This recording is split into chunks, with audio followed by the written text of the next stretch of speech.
Hello friends, আজকে যে গাড়িটি আমাদের কাছে এসেছে এই গাড়িটি রিপেন্ট হওয়ার জন্য এসেছে। এই গাড়িটি সম্বন্ধে একটু বলে নিই। এই গাড়িটি হলো মারুতি সুজুকি সুইফট 2006, মানে আপনি ধরে নিতে পারেন 17 ইয়ার্স ওল্ড। এই গাড়িটি 1.25 litre petrol engine, top variant.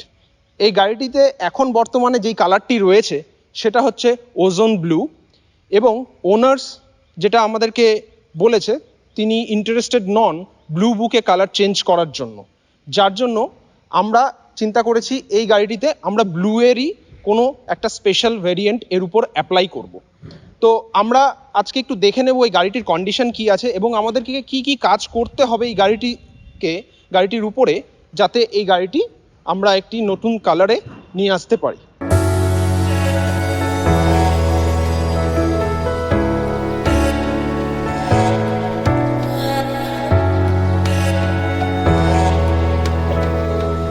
আগে কোথাও রিপেন্ট ওয়ার্ক হয়েছিল, যার জন্য দেখুন এখানে এটা actual colour, actual body colour, whereas পরে রিপেন্ট হওয়ার জন্য এই কালারটি, যেই কালারটি ম্যাচ হয়নি আগের কালারের সাথে, তো এই মিসম্যাচটা আপনারা দেখতে পাচ্ছেন। তো এই জায়গাটায় আমাদেরকে ওয়ার্ক করতে হবে এবং কোনো যেন মিসম্যাচ না থাকে সেই জিনিসটা আমাদেরকে দেখতে হবে।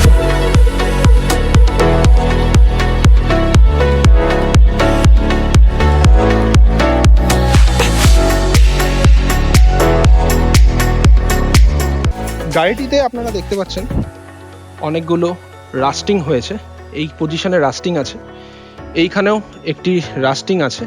তো এখন আমাদের কাছে চিন্তার বিষয় এটাই যে গাড়িটি খোলার পর কতগুলো পজিশনে রাস্ট দেখা যাবে। তো সেটা আমাদের কাছে চিন্তার, তার কারণ রাস্টিং ওয়ার্ক ভালো করে না করলে, তার উপর পেন্ট করলে আবার নেট রেজাল্ট একই দাঁড়াবে, কিছুদিন পর আবার সেই পার্টগুলোতে রাস্টিং হয়ে যেতে পারে।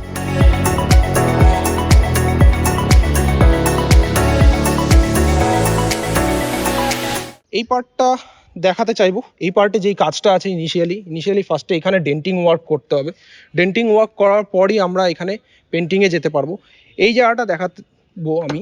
এখানে দেখতে পাচ্ছেন বাম্পারটা, যেটা এক্সটার্নাল স্ক্রু দিয়ে লাগানো আছে। তো এটা মেবি এরকম হতে পারে যে বাম্পার ক্লিপ থাকে সেটা হয়তো কোনো কারণে ভেঙে গেছে, তারপর রিপেয়ারে এইরকমভাবে করে দিয়েছে, যেটা আমাদেরকে রিমুভ করতে হবে পরে।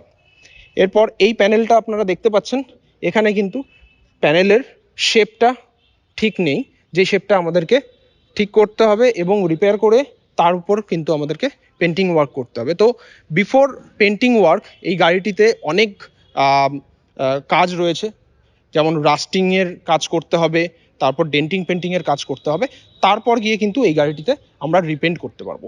তো আমরা রিপেন্ট করে গাড়িটি তো ডেফিনেটলি দেখাবো আপনাদেরকে। এবং যেটা একটা বিষয় আমি বলে নিতে চাই, কেউ যদি ইন্টারেস্টেড হচ্ছেন রিপেন্ট করার জন্য, রিপেন্টের কিছু গভর্নমেন্ট রুলস আছে। ব্লু বুকেও আপনাকে কালারটা চেঞ্জ করতে হয়, সেই প্রসেসটা খুব একটা টাফ নয়, ইজি। আপনি আরটিওতে অ্যাপ্লিকেশন করলেই সেই প্রসেসটা আপনি ইনিশিয়েট করতে পারবেন।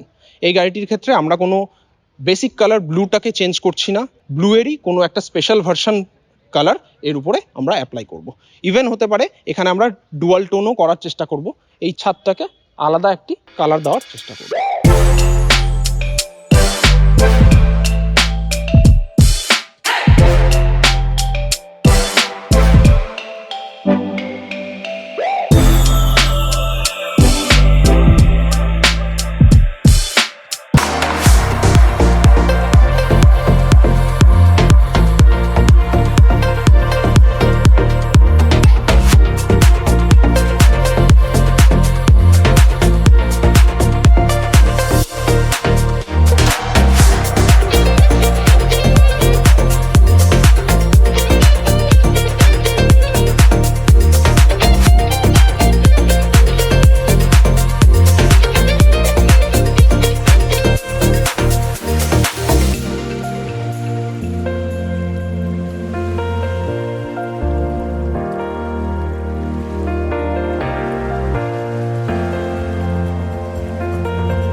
তো গাড়িটা যেরকম অবস্থায় দিয়েছিলাম না, তার থেকে অনেক ভালো লাগছে। এটা আমার পুরোনো গাড়ি, হ্যাঁ, গাড়ি দেখেই মনে হচ্ছে যে আমার নতুন গাড়ি নিয়েছে, বেশ ফিলিংটা ভালো লাগছে।